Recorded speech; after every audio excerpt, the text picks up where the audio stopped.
Adéane, c'est une commune, dans la commune d'Adéane, sur l'invitation personnelle de notre collègue et ami, frère et ami, M. Murtada Sani, qui vient de vous parler, et M. Dia, ainsi que M. Dabo, M. Bi à droite, et moi-même, nous venons du lycée Limamou Laye de Dakar. J'espère que vous en avez entendu parler. Voilà, donc M. Sane, M. Bey et M. Sow, moi-même, nous sommes des professeurs de philosophie du lycée Limamou Laye. Donc nous pratiquons pendant toute l'année scolaire le programme de philosophie que vous connaissez. Et hélas, on n'a pas encore vu votre prof, ce monsieur, le prof M. Fall. Donc s'il vient, il serait le bienvenu. Notre objectif ne sera pas de passer point par point, détail après détail, le programme de philosophie que vous avez eu à dérouler durant 9 mois, du mois d'octobre au mois actuel. Les cours sont terminés, ou s'ils ne sont pas terminés, il ne reste que des pointillés. Vous avez eu à voir 4 domaines. Le domaine numéro 1, la réflexion philosophique. Le domaine 2, la vie sociale. Le domaine 3, épistémologie. Le domaine 4, esthétique. Très bien. Donc, c'est un petit test pour confirmer ce que j'ai dit au début de mon propos, que nous ne sommes pas là pour revenir sur les leçons une à une, mais nous sommes là pour faire une synthèse de tout ce qu'on a appris, pour voir qu'est-ce qui peut s'installer de façon durable par-dessus les leçons nombreuses, par-dessus les heures de cours incalculables, et cela qui reste, comment ça pourrait vous aider? Cela pourrait vous aider pour le baccalauréat, qui est presque arrivé le 1er juillet, n'est-ce pas? Donc, vous avez aussi des œuvres au programme. Apologie de Socrate, de qui? De? Non, j'ai entendu Socrate. Apologie de Socrate, de qui? Platon. Oui, parce que Socrate n'a jamais écrit. Il a enseigné, mais il n'a jamais écrit. Donc c'est Platon qui a écrit l'Apologie. Et du contrat social de Jean-Jacques Rousseau. Très bien. Donc, nous avons des L et des S réunis. Ou bien c'est des L seulement. Il y a des séries S. Il n'y a que des L. Très bien. Donc, le domaine numéro 1, excusez-moi, c'est le domaine dans lequel nous, en tant que professeurs de philosophie, nous essayons d'installer les élèves dans ce qu'on appelle la sphère de la philosophie, ou ce qu'on peut appeler la sphère de la philosophie. Le domaine numéro 1 a pour but, la réflexion philosophique a pour but de vous installer dans la philosophie en tant que discipline de réflexion critique, discipline dans laquelle la pensée elle est prééminente, mais pas n'importe quel type de pensée. Une pensée de nature spécifique, j'allais dire une pensée spéciale. Le domaine numéro 1, c'est un domaine, quand on l'enseigne, nous sommes conscients qu'en classe de première, vous n'avez pas encore officiellement fait la philosophie. Même si vous parvenez à la taquiner à travers le compagnonnage de grands frères, grandes sœurs ou des professeurs, je ne sais pas, ou des lectures, mais de façon libre, individuelle, nous savons que vous êtes, entre guillemets, de grands commençants.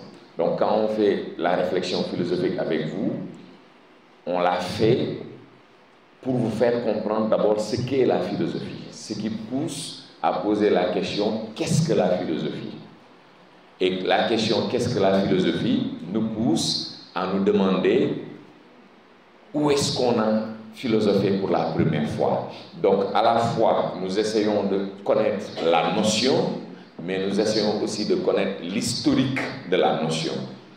Qu'est-ce que la philosophie et comment a-t-elle été pratiquée depuis fort longtemps jusqu'à nos jours. On essaie de voir quelles sont ses caractéristiques, on essaie de voir quelles sont ses spécificités, on essaie de voir aussi avec quelle autre discipline elle est en relation. Par exemple, avec la science. Quel autre domaine comme la religion, quel autre domaine comme la magie, quel autre domaine comme le mythe. On essaie de voir les rapports de la philosophie avec d'autres choses qui ne sont pas philosophiques à proprement parler, mais qui ont comme dénominateur commun avec la philosophie d'essayer de comprendre le réel, d'essayer de saisir intellectuellement le réel, voire d'agir sur le réel. Et quand cela se termine, nous revenons dans la philosophie à proprement parler pour voir quelle est sa nature quand elle cherche à percer l'essence des choses. La philosophie dans son expression métaphysique. Après cela, on essaie de voir les rapports de la philosophie avec des domaines qui cherchent à connaître l'homme, non pas l'homme dans sa nature essentielle, mais l'homme dans ses pratiques culturelles et civilisationnelles, l'anthropologie, l'ethnologie, et on termine le domaine en se projetant quelque part vers l'avenir, comme si on faisait une sorte d'état des lieux de la philosophie, en essayant de voir quelles sont ses finalités et quelles sont les perspectives actuelles de la philosophie. A-t-elle un avenir encore dans cette société mondialisée, technicisée à l'extrême?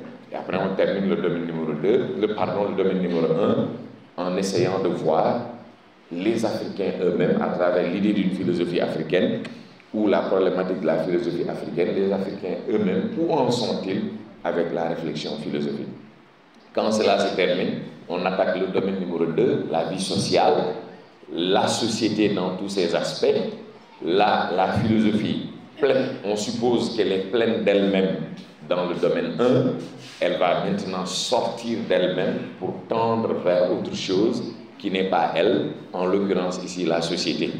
On essaie de voir comment, armé de l'esprit critique philosophique, comment comprendre la société dans ses structures, dans sa fondation, dans son historique, ses origines, dans ses expressions morales, culturelles, je veux dire dans ses valeurs, et les institutions qui se fondent en même temps dans la société, comme l'État, et la place de l'homme, et dans la société, et dans l'État, la place de l'homme en tant qu'être libre, cela nous pousse à parler de la liberté, la place de l'homme en tant qu'être conscient, cela nous pousse à parler de conscience et de sa discutabilité à travers l'inconscient, et donc voir l'homme comme citoyen et l'homme comme être libre, mais avant d'être libre, il doit être d'abord un être conscient.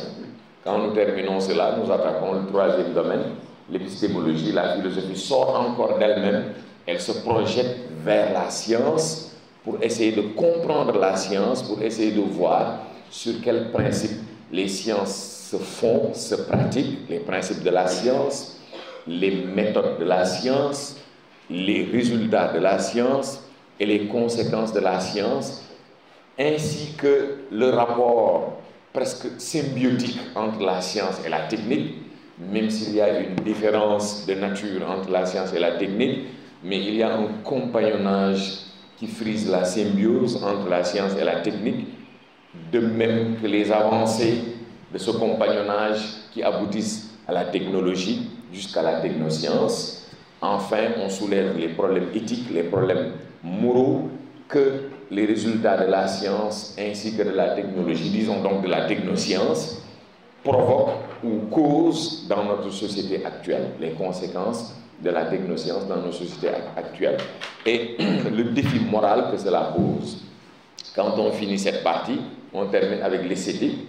La philosophie, une troisième fois dans ce programme, sort encore d'elle-même avec assurance, puisque pleine d'elle-même, puisqu'elle se sait, elle se connaît, elle est consciente d'elle-même, elle est en soi et pour soi, pour parler comme Jean-Paul Sartre, pour maintenant aller à l'investissement conceptuel de la production artistique, les œuvres d'art, pour essayer de comprendre ce qu'est l'art. Comme dans le domaine numéro 3, on essaie de comprendre ce qu'est la science, dans le domaine numéro 4, on essaie de comprendre ce qu'est l'art. Quelles sont les conditions de production du beau, et quelles sont les conditions de jugement du beau, comment l'artiste peut-il produire une œuvre d'art et comment celui qui contemple l'œuvre d'art doit-il se mettre dans les conditions adéquates, idoines de contemplation d'une œuvre d'art pour qu'il reste dans le domaine de l'art sans en sortir inconsciemment. Et ceux qui critiquent les œuvres d'art, quelles sont les armes conceptuelles qu'ils détiennent consciemment ou par devers eux, inconsciemment sous-entendu, pour se mettre à évaluer les œuvres d'art. Et quand on termine ça, le programme de philo est terminé, on dit bonne chance à nos élèves pour l'examen du baccalauréat. Diplôme que je crois vous décrocherez tous avec brio. En tout cas, c'est ce qu'on souhaite. Donc, dans le domaine 1, je vous l'ai dit à l'entame de mon propos, on essaie d'abord de savoir ce qu'est la philosophie. Qu'est-ce que la philosophie? Quand je pose cette question, personnellement, dans mes classes, j'attire d'abord l'attention de mes élèves sur le fait que nous sommes la seule discipline, nous de la philosophie, nous sommes la seule discipline qui commence l'enseignement en se demandant qui sommes-nous. Nous sommes les seuls. Je ne sais pas si vous avez fait la remarque, vous. Hein? Vous avez fait la remarque? Nous sommes les seuls. Le prof de mathématiques, il ne commence jamais en disant qu'est-ce que les mathématiques. Aucun prof ne commence son cours en disant qu'est-ce que mon domaine. Même en EPS, le prof d'EPS il ne dit pas qu'est-ce que l'éducation physique et sportive. C'est-à-dire, dans toutes les autres disciplines, on se jette à l'eau, on ne se demande pas est-ce qu'on sait nager. Quand un cours de PC, sciences physiques, quand un cours de sciences physiques démarre, un cours d'histoire-géographie démarre, le prof, il ne se demande pas est-ce qu'il sait nager, il se jette à l'eau. Mais quand un cours de philosophie commence, le prof dit est-ce que je sais nager avant de se jeter à l'eau? C'est la première remarque que je fais faire à mes élèves. Donc pourquoi nous sentons le besoin en philosophie de dire qu'est-ce que la philosophie? Discipline pratiquée, comme vous l'avez appris, 6e, 7e siècle avant Jussé, et ça c'est une date officielle que l'on donne pour tenir sur quelque chose, mais la vraie origine exacte, précise de la philosophie, personne ne peut le savoir. C'est tellement ancien, sauf que détenant quelques éléments, quelques documents, quelques archives, on va se baser sur ça pour historiciser la philosophie en disant Thalès de Milet, il paraît que vous l'appelez Thalès, en disant Thalès de Milet, non pas Thalès de Banane, il dit Thalès de Milet, notre Thalès a nous des livres de philosophie.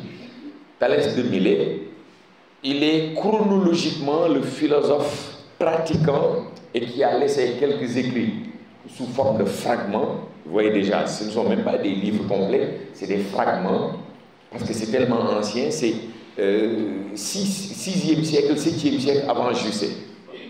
Donc il est très difficile de nos jours, nous sommes en 2025 cette année, actuellement, donc ça nous fait 2000 ans plus 25 années depuis la naissance de Jussé, et eux, ils ont vécu 3 siècles, 4 siècles ou 3 siècles et demi avant Jussé. C'est très ancien. Donc connaître la date historique précise de la naissance de la philosophie dans le monde grec, c'est extrêmement difficile. Parce que pour avoir les documents, pour avoir les archives, ce n'est pas évident. Donc on va dire que la philosophie est née entre le 6e et le 7e siècle avant Jussé, parce que ce sont les documents que nous avons en notre possession. Cela sous-entend que si un jour des archéologues, des historiens ou je ne sais qui, par une grande chance, tombent sur un document qui montre qu'il y a eu des philosophes avant Thalès, on va changer encore de référence historique. On va cesser de dire la philosophie est née avec Thalès, avec Anaximandre, avec Anaximène, les présocratiques les plus anciens. On donnera les noms des philosophes qui viennent d'être découverts historiquement. Donc la date précise où on a commencé à philosopher dans le monde grec, en fait, on ne le sait pas. Ce qu'on sait, c'est qu'il y a des documents, et de ces documents, parmi les plus anciens, voici ces documents, et les noms que nous avons, c'est Thalès, c'est Anaximandre, c'est Anaximène. C'est pour cela que l'on fonctionne avec les présocratiques que je viens de citer. Et d'autres vont suivre, bien sûr. Donc, premier problème. Deuxième problème, nous ne savons pas si ailleurs on a philosophé et que parce que ces gens-là n'ont pas écrit, par exemple en Afrique, la tradition orale, oui, peut-être qu'avant Thalès, en Afrique, il y avait des philosophes, mais sauf qu'ils n'écrivaient pas. Et ne pas écrire n'est pas forcément une cause de rejet pour la philosophie. Je l'ai dit tout à l'heure quand on démarrait, j'ai dit, attention, Socrate, il n'a pas écrit.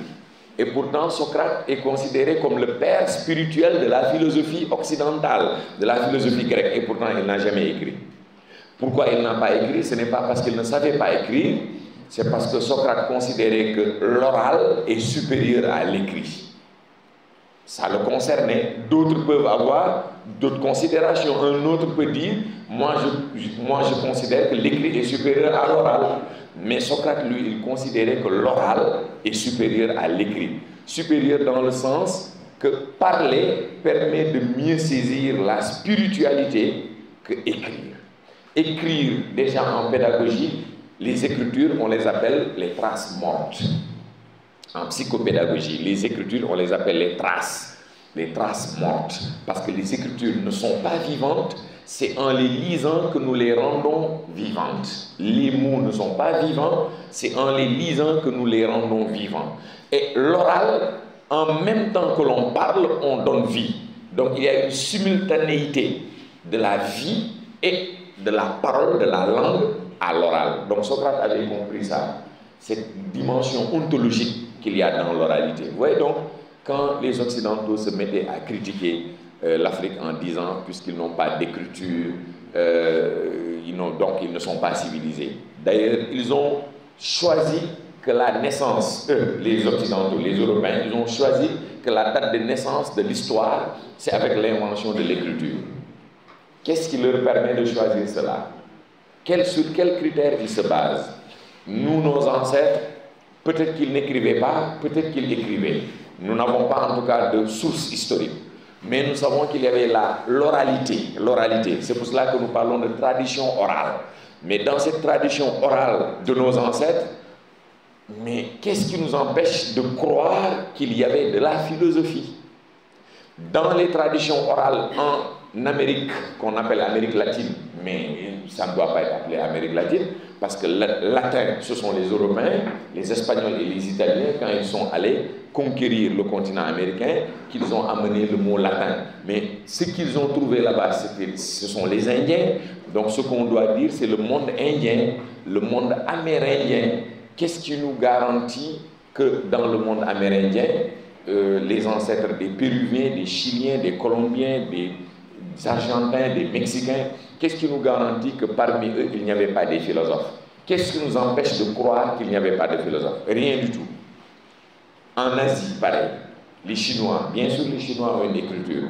Donc, ce qui fait qu'on connaît les philosophes chinois, comme Lao Tse, je ne sais pas si vous en avez entendu parler, comme Confucius, philosophie qui a fini par devenir même une religion, que l'on appelle le confucianisme, qui est toujours pratiqué en Chine. Alors que Confucius, au départ, c'était un philosophe. C'était un sage qui donnait des conseils moraux, comme Socrate prodiguait des conseils moraux à ses concitoyens athéniens. Mais les Chinois ont fini par transformer ces conseils en religion. Ça a donné le confucianisme. Donc, on a des preuves qu'en Chine, il y a eu de la philosophie parce qu'ils ont écrit. On a des preuves qu'en Inde, qu'il y a eu de la philosophie parce qu'il y a aussi des penseurs indiens qui ont écrit. Les Indiens avaient de l'écriture. Mais nous, nos ancêtres, lointains, ils n'écrivaient pas, mais cela n'est pas une preuve définitive qu'ils ne philosophaient pas. Donc, il est important pour le prof de philosophie de poser la question « Qu'est-ce que la philosophie ?» dès le départ, parce qu'il y a tous ces enjeux, parce qu'il y a tous ces problèmes, il y a toutes ces difficultés. Bien sûr, en Afrique, il y a eu de l'écriture. L'Égypte fait partie de l'Afrique. Et les Égyptiens avaient quelle écriture? Les hiéroglyphes. Vous l'avez appris en histoire. Mais qu'est-ce qui s'est passé pour que l'écriture des hiéroglyphes ne soit pas perpétuée dans le temps et que jusqu'à présent en Égypte, voire au-delà, qu'on continue à écrire avec l'écriture hiéroglyphique? Il y a eu un moment de rupture. Qu'est-ce qui a provoqué cette rupture? On ne le sait pas. On attend que les historiens, les archéologues, en tout cas les spécialistes de ce domaine, fassent des recherches et se prononcent pour nous édifier. De toute façon, nous sentons que cela soit écrit comme Platon, comme Aristote, ou oral comme Socrate et comme Pyrrhon d'Hélice. Pyrrhon qui est le fondateur de l'école du scepticisme, l'école sceptique. Donc Socrate n'a pas écrit, Pyrrhon n'a pas écrit, pourtant c'est des philosophes. Ce sont des philosophes. Platon a écrit, Aristote a écrit, pourtant ce sont des philosophes. Donc il ne faut pas, parce qu'il n'y a pas d'écriture, dire qu'il n'y a pas de philosophie.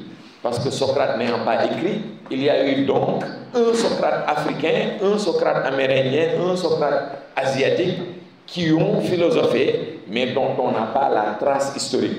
Qu'est-ce qui nous permet de connaître Socrate, nous, en notre temps? C'est parce que Platon a écrit des livres, des dialogues dans lesquels il expose l'enseignement de son maître Platon. Et que donc de son maître Socrate, pardon. Et si Platon n'avait pas écrit, nous ne saurions peut-être pas l'enseignement philosophique de Socrate. Et que peut-être les philosophes africains, les sages philosophes africains ou amérindiens ou asiatiques, s'ils avaient eu chacun un Platon ou un Aristote qui se chargerait d'écrire leurs pensées, nous connaîtrions leurs pensées. Vous voyez donc la question, qu'est-ce que la philosophie? Elle a son sens. Maintenant, après avoir campé le décor, il faut voir qu'est-ce qui caractérise le philosophe.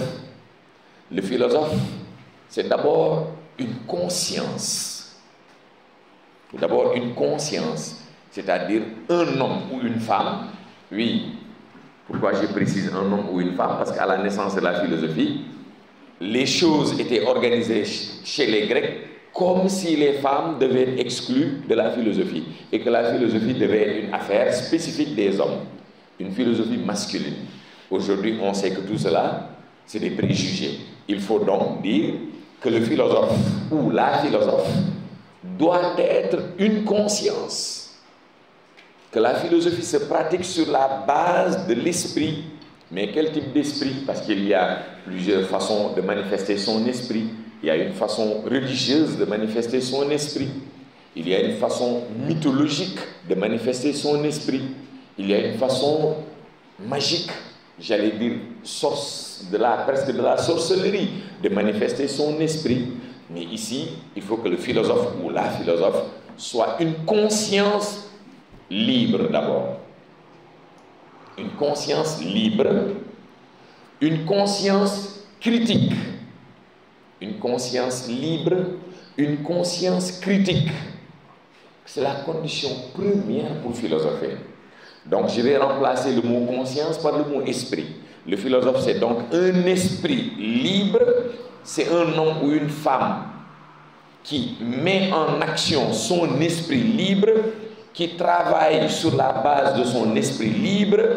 Cet esprit libre est aussi un esprit critique. C'est la condition première. Vous savez, pour construire un bâtiment, il faut une fondation. Donc ça, c'est la fondation de la philosophie. Il faut que toi, nous tous ici, il faut que nous soyons des philosophes, il faut que nous nous basions, que nous nous fondions sur notre esprit, pas sur notre corps. Pourquoi? Parce que notre corps, c'est le siège des instincts, c'est le siège des désirs, c'est le siège des passions. Les instincts, les désirs, les passions, les pulsions, les inclinations, ce sont des choses qui nous poussent à être subjectifs. Ce sont des choses qui nous poussent vers, Platon dirait, la bassesse. Ce ne sont pas des choses qui nous élèvent. Ce ne sont pas des choses qui nous élèvent vers la vérité. La vérité essentielle, la vérité qui correspond à la vraie nature des choses ou de toutes choses.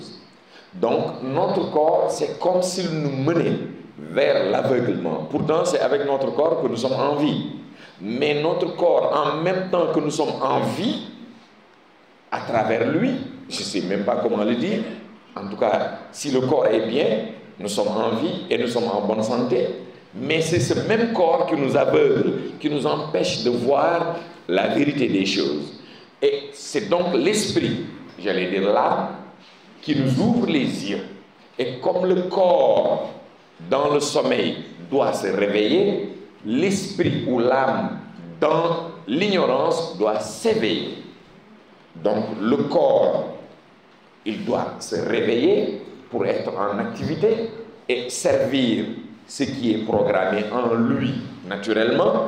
L'âme doit s'éveiller pour tendre vers la vérité des choses et essayer de connaître. Le philosophe ne peut pas s'appuyer sur les instincts, parce que les instincts aveuglent plus qu'ils n'éclairent. Pourtant, ça fait partie de nous, mais de façon biologique. Cela relève de l'ordre biologique. Le philosophe doit, entre guillemets, suspendre son corps et ses désirs. Je dis bien entre guillemets parce que le corps, on ne peut pas le suspendre, sinon on meurt. Mais entre guillemets, vous comprenez, c'est métaphorique. Il doit suspendre son corps. Il doit oublier, entre guillemets encore, les revendications de son corps, c'est-à-dire les désirs, les instincts, les passions, pour se consacrer aux aspirations de son âme ou de son esprit. Et quelles sont les aspirations de l'esprit?